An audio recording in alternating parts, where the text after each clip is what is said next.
이번 주부터 이 시대가 하나님을 믿지 못하는 이유들을 이라는 시리즈로 함께 은혜를 나누고자 합니다. 우리가 살아가는 세상과 우리가 복음을 증거해야 할 사람들에 대한 이해는 매우 중요합니다. 그래서 우리가 텍스트, 곧 성경에 대해서 잘 알아야 되고, 컨텍스트, 우리가 매일 접하고 있는 상황에 대해서 잘 알아야 되죠. 그래서 어떤 신학자는, 기독교인들은 한 손에 성경, 그리고 한 손에는 신문을 가지고 있어야 된다. 신문이라고 하니까 여러분 신문 보는 사람 한 명도 없죠? 아마 제가 21세기 지금 말한다면 한 손에는 성경, 한 손에는 스마트폰, 이렇게 얘기할 수도 있을 것 같습니다. 이번 말씀의 시리즈 순서는 팀 켈러의 팀 켈러 하나님을 말하다에 나와 있는 순서를 차용해서 좀 사용하고, 그 책에서 많은 부분을 임차하고 인용해서 함께 은혜를 나누고자 합니다. 물론 그 책의 내용을 제가 다 이렇게 받아들이는 게 아닙니다. 일부 부족한 부분은 더 성경적으로 보완하고 그렇게 해서 말씀을 드리면서 우리가 하나님의 말씀 가운데 은혜를 상고하고자 하는 것입니다. 팀 켈러 목사님이 뉴욕에서 사역을 하실 때 굉장한 하나님께서 부흥을 주셨거든요. 아주 특별한 은혜를 주셨어요. 미국에서 사는 성도들도 뉴욕과 관련돼서 부정적인 이미지를 가지고 있는 미국 기독교인도 많습니다. 그래서 이제 성경에서 마지막 때에 요한계시록에 보면 바벨론이 한 번의 지진으로 무너지고 황폐하게 되면서 수많은 나라들이 그 아름답고 모든 무역의 중심지였던 바벨론이 무너지는 것을 애통하면서 우는데, 일부 미국 기독교인들 중에서는 그 바벨론이 뉴욕이다 이렇게 생각하는 사람들도 있을 정도입니다.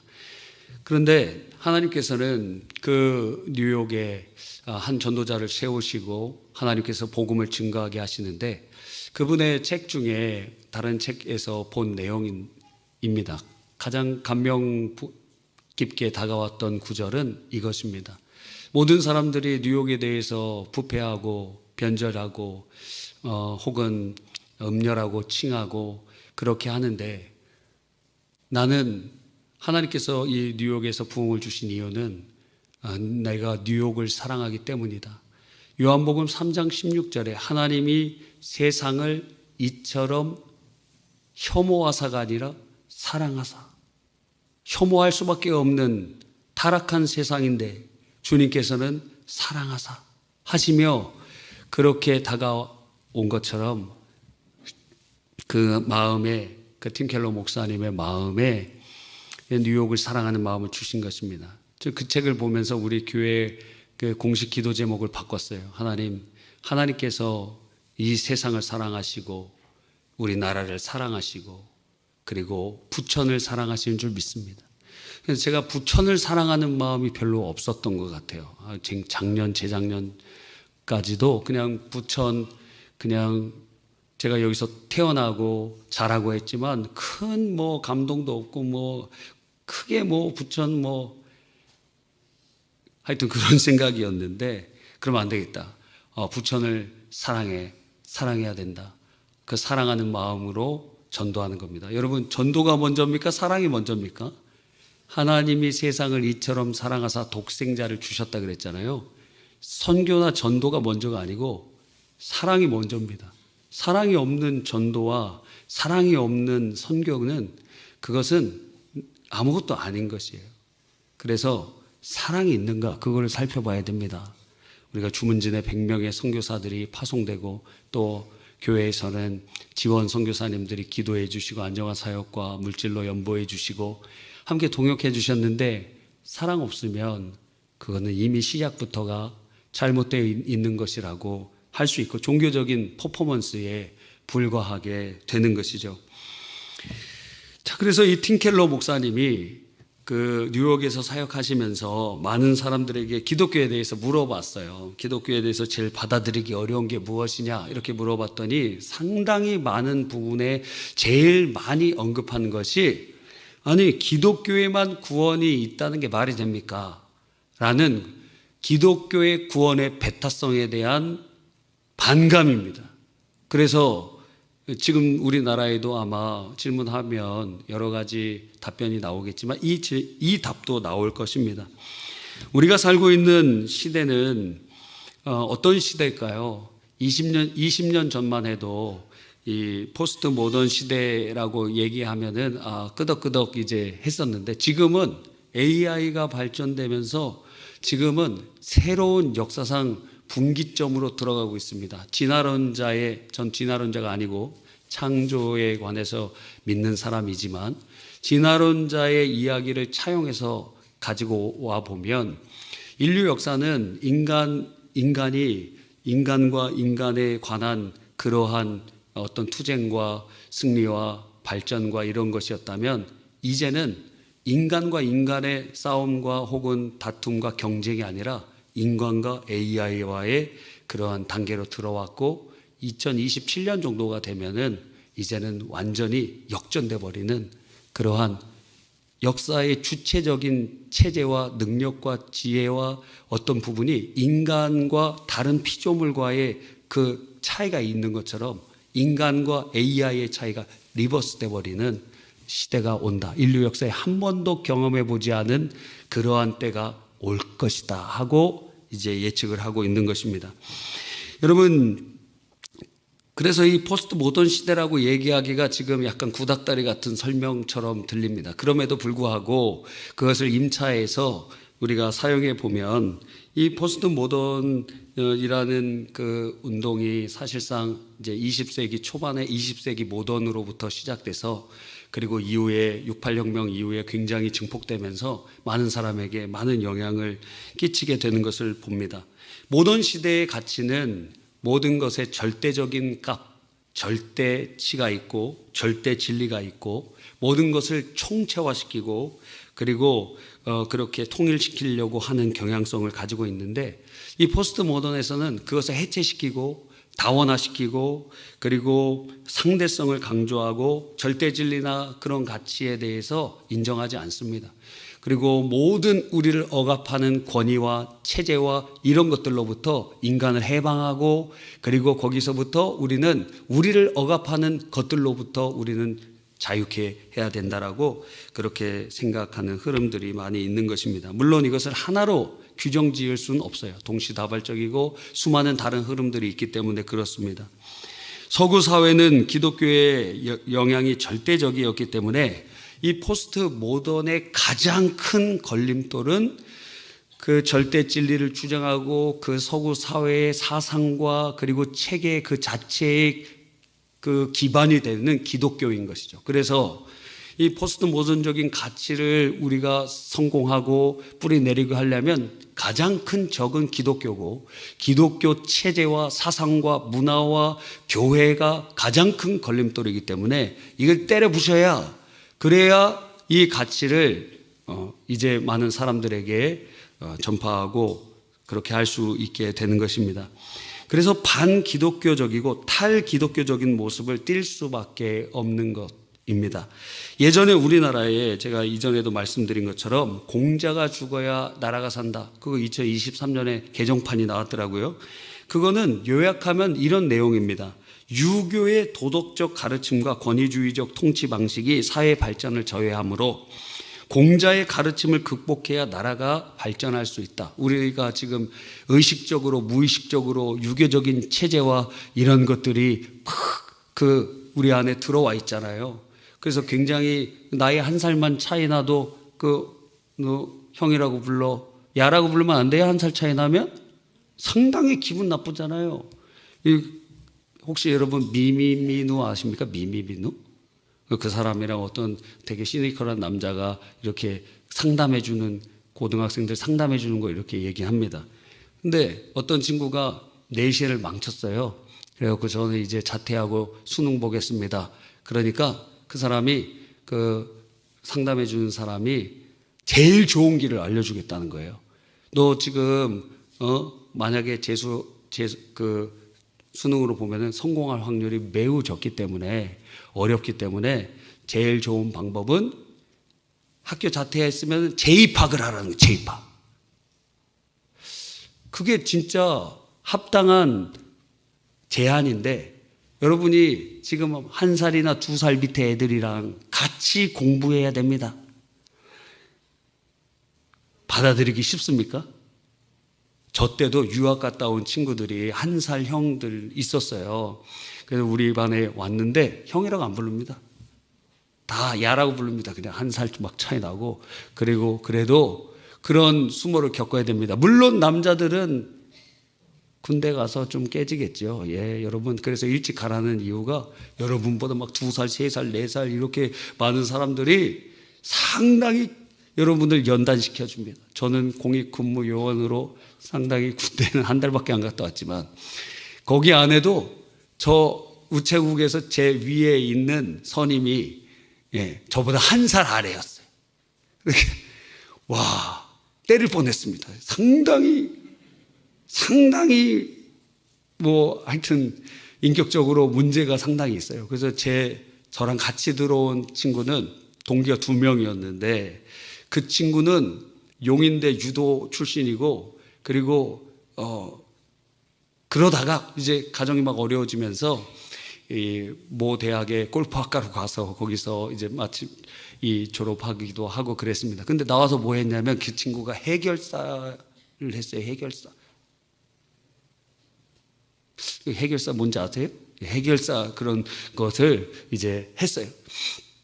근데 그 친구랑 저랑 있는데 똑같이 그렇게 대하니까 와, 이 친구가 상당히 어떻게 하려고 막 하다가 그 친구의 아버지가 국가유공자였어요. 그래서 얘는 6개월만 하고 나갑니다.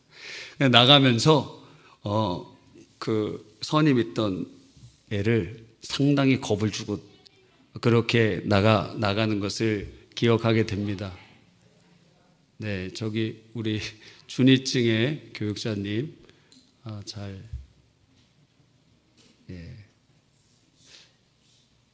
진행해 주시길 바랍니다.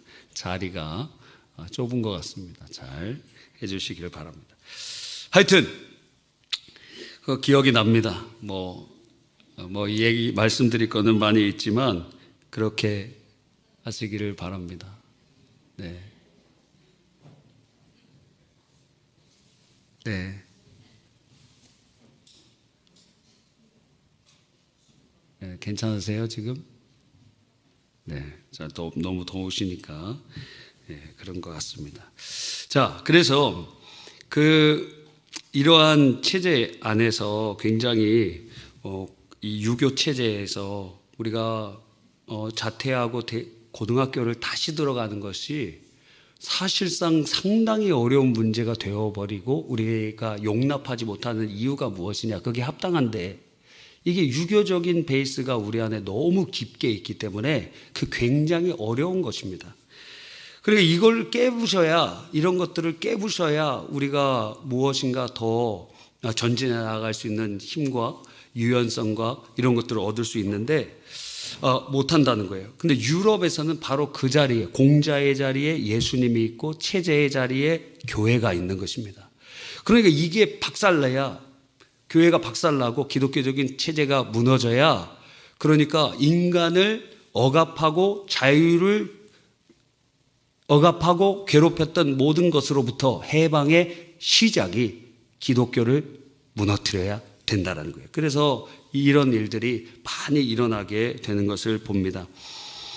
우리나라 같은 경우에는 이제 좀 특이한 케이스인데 산업화와 민주화가 동시에 이루어지는 거의 유일한 나라고, 북한까지 포함하면은 지금 요 한반도에 전근대, 그래서 북한은 사회주의 국가인데 사실상은 봉건주의 국가입니다. 그래서 지금 왕조 체제예요. 김씨 왕조, 김 다이너스티, 김씨 왕조 체제예요. 그래서 백두혈통을 막 주장하고, 김정은이 후계자가 된 유일한 이유는 백두혈통이기 때문에 그렇습니다. 그러니까 왕조예요, 왕조. 북한 왕조, 정근대, 봉건적인 것이 하나 있고, 그리고 우리나라 안에서는 근대와 포스트 모던이 혼재되어 있는 것입니다. 그러니까 외부적인 변화와 내부적 복잡성이 여러 가지로 있는 거예요. 지금 이제 소수에 계시지만 일제시대를 경험하신 분도 있고 6.25를 경험한 분도 있고, 그리고 독재 시대를 경험한 분도 있고 IMF를 경험한 분도 있고 이 중에는 어쩌면 2002년도 월드컵도 기억 못하는 사람들도 있다. 여러분, 제가 충격 먹은 것은 중고등부 예배 때인가요? 그때 2010년, 11년 얘기를 했습니다. 그랬더니 애들이 되게 옛날 얘기하시네 뭐 이러는 거예요. 여러분, 그게 옛날처럼 안 느껴지면 이미 여러분은 상당히 오래된 분들입니다. 걔네들은 2010년대가 옛날이에요. 옛날 얘기하시네. 여러분, 그런데 우리 지금 이러한 상황 가운데, 이 흐름 가운데 두 가지의 굉장히 강력한 것이 이 포스트 모던의 흐름에서 우리가 직면하고 있습니다. 그 첫 번째가 무신론이고 두 번째가 종교다원주의입니다. 이 두 가지는 다른 것 같은데도 연결이 돼요. 자, 무신론에 대해서 우리 한번 살펴보면 우리나라의 무종교인이 50%를 넘었습니다. 그런데 무종교인이라고 해서 무신론자라고 할 수는 없어요. 그러나 우리가 가정하기 쉽게 무종교인을 무신론자라고 한번 생각해 봅시다. 그렇다면 우리나라 북한까지 다 합쳐갖고 제1의 종교는 무신론이고, 그리고 두 번째는 북한에 있는 2,500만 이상이 신봉하고 있는 주체사상이라는 종교고, 그럼 완전 종교가 됐어요. 세 번째가 기독교가 됩니다. 그러니까 사실상 종교 안에서는 남한에서 제1의 종교가 기독교가 됐는데, 이 놀라운 일이죠. 백몇십 년 만에 이렇게 된 예가 전 세계에 없거든요. 그러나 인구수로 살펴보았을 때 무신론이 절반 이상을 차지하고 있다 하는 것을 보면, 우리가 지금 접하고 있는 사람들에게 복음을 증거할 때 처음 딱 직면하는 문제는 하나님에 대해서 아예 받아들이지 않는다는 것입니다. 무신론을 제가 제 기준에 맞게 세 가지의 레벨로 라벨링을 해봤어요. 무신론 1단계, 무신론 2단계, 무신론 3단계입니다. 가장 강한 무신론 3단계부터 말씀을 드리면, 이때 이 무신론자들은 종교는 사회악이라고 해서 완전히 다 없애버리고 척결해야 되고 그것을 행동으로 옮깁니다. 대표적인 것이 공산주의 국가의 소련과 중국과 북한에서 실제적으로 단행되었던 일들입니다. 예수 믿는 것 때문에 죽고, 예수님 믿는 것 때문에 수용소에 수용되고, 예수님 믿는 것 때문에 큰 고통과 어려움을 당하게 되는 것입니다. 중국에서 있었던 이야기예요. 시몬 짜오라는 분이 1918년생인데 2001년도에 소천하셨습니다. 중국 랴오닝성 출신의 그리스도인이었어요. 그는 1918년도에 출생하면서 집안이 어느 정도 살았었던 것 같아요. 그런데 그의 아버지가 소천했는지 하여튼 집안에 문제가 생겼어요. 어머니를 그 동네 이장이 겁탈을 해버린 겁니다. 그러니까 그것을 보고 그거를 보았던 그 아내는 분노와 복수심으로 그렇게 해서 완전히 이 사람들에게 복수하려고 하였습니다. 그래서 어떻게 복수에 이걸 할 수 있을까 해서 10대부터 그가 작가의 길을 걷게 되었고, 그의 글솜씨를 통해 지역 신문의 마을 지도자였던 이장의 죄를 폭로하고 실각시키게 만듭니다. 하지만 그의 분노는 사그러들지 않죠. 그런데 그의 어머니가 신앙이 상당히 깊었던 분이셨어요. 결국에 이 시몬 짜오는 드디어 하나님을 만났고, 이제 더 이상 어머니를 범한 그 사람에 대한 미움이나 복수, 이제 그 이장에선 내려왔지만 그를 완전히 그냥 매장시키고 죽이려고 하는 그런 분노와 그 마음의 원한에서 이제 벗어나게 되었습니다.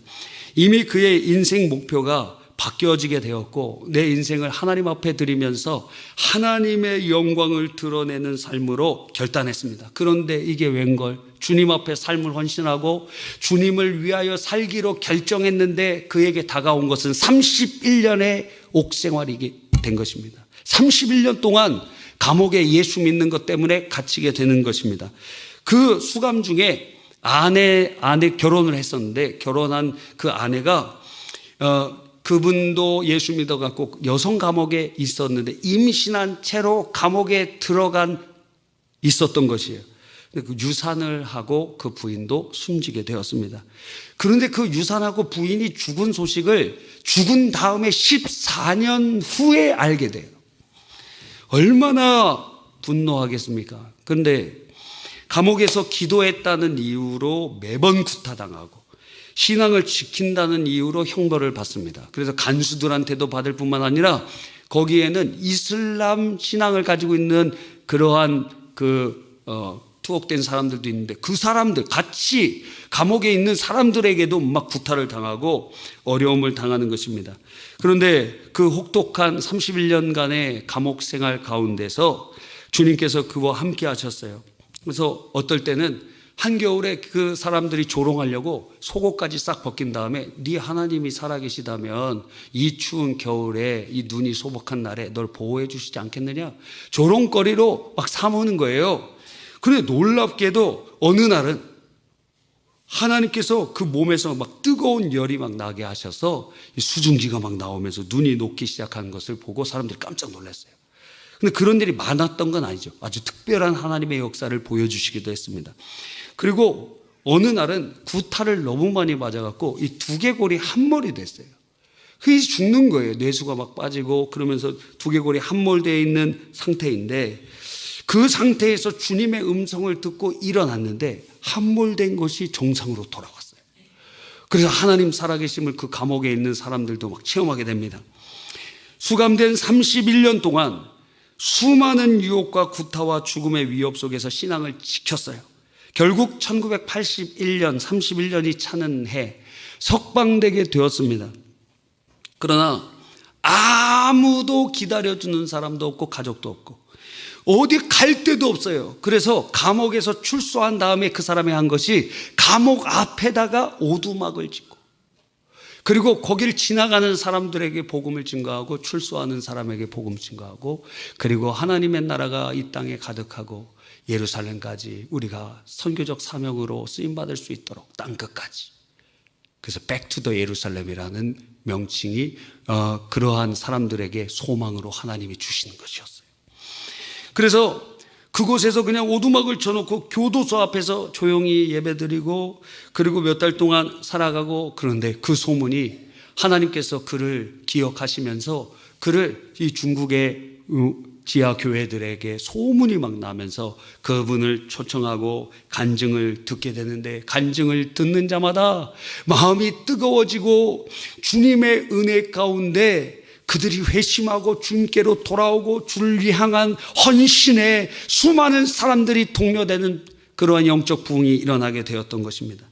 그는 기차 이동할 때 기차 바닥에 신문지를 깔고 쪼그려 자면서도 거기 안에서도 복음을 증거했고 수염이 이렇게 하얗게 나서 그렇게 할아버지가 된 2001년 83세의 나이로 허난선 핑딩산에서 주님의 부르심을 받고 수많은 이의 사랑 가운데 주님의 품에 안기게 된 것입니다. 여러분 이렇게 무신론 레벨 3에 있는 나라들이 이 과거에도 많이 있었어요. 지금도 있습니다. 그래서 오픈도어 선교회에서 1년마다 전 세계 50개의 대표적인 박해 국가를 순위를 쫙 매겨 놓습니다. 그런데 거의 안 바뀌어요. 한번 바뀐 아프가니스탄이 1등 되기도 하는데 거의 수십 년 동안 부동의 1위를 차지하고 있는 나라가 바로 북한입니다. 지금도 북한은 무신론 레벨 3. 그래서 그 오픈도어 선교회에서 이 자료를 줘요. 그래서 그 자료를 가지고 기도하는데 그 안에 지금 선교사들 중에서 아직 못 나온 분들 우리가 알고 있는 사람만 3명 있어요. 그리고 관련해서 많은 사람들이 지금 있는 것을 보면서 기도하고 있습니다. 여러분 무신론 3 바로 우리 앞에 저 북녘에 있는 것이에요. 무신론 레벨 2는 무엇입니까? 레벨 2는 이렇게 강압이나 폭거적인 물리적인 것을 하진 않지만 종교는 결국 없어질 것이다. 그래서 계몽주의 이후로 지금까지도 종교 사라질 것이다. 슈핑글러라는 사람 그런 얘기도 했었잖아요. 또 계몽주의의 영향을 받고 이후에는 사회주의의 영향을 받고 지금 현재에는 과학주의의 영향을 받아서 종교를 미신이라고 생각을 하고 폭력적으로 박해하진 않지만 무시하고 조롱하고 배제하고 비난하는 무신론 레벨 2가 있습니다. 무신론 레벨 1은 무엇입니까? 무신론 레벨 1은 개개인이 종교를 갖는 것에 대해서는 문제 삼지 않아요. 사적인 영역에서 종교 생활하고 그것을 가치로 삼는 거, 그래, 그거는 뭐 니네가 할 수 있으니까. 그러니까 무신론 1은 종교다원주의와도 연결이 되어 있어요. 사람들의 신앙 확신에 대해서, 종교적인 확신에 대해서 통제하려거나 억압하려고 하지 않습니다. 그러나 이들은 분명한 레드라인이 있는데 그들의 레드라인은 무엇이냐면 공적인 영역에서는 절대로 종교적인 그런 가치나 그런 부분으로 어떠한 정책이 위반되거나 진행돼서는 절대 안 된다. 학교나 혹은 어떤 공적인 사역에 있는 부분에서 절대 종교의 개입이 있어서는 있을 수 없다. 그래서 미국에서 과학과 세속주의 수호 선언이라는 과학자들과 수많은 사람들이, 이 세속주의자들이, 세속주의 무신론자들이 신앙적인 믿음에 영향을 받은 규정이나 행정 조치를 허용하지 말라 하는 선언을 한 것입니다.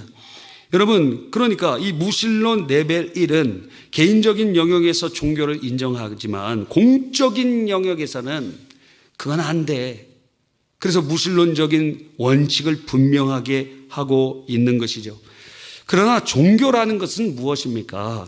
삶과 개인의 목적과 공동체의 방향성과 모든 인생의 모든 부분에 영향력을 끼치는 세계관을 포함하며 그리고 믿음이며 서사적 정체성이라고 팀 켈러는 규정하는 것입니다.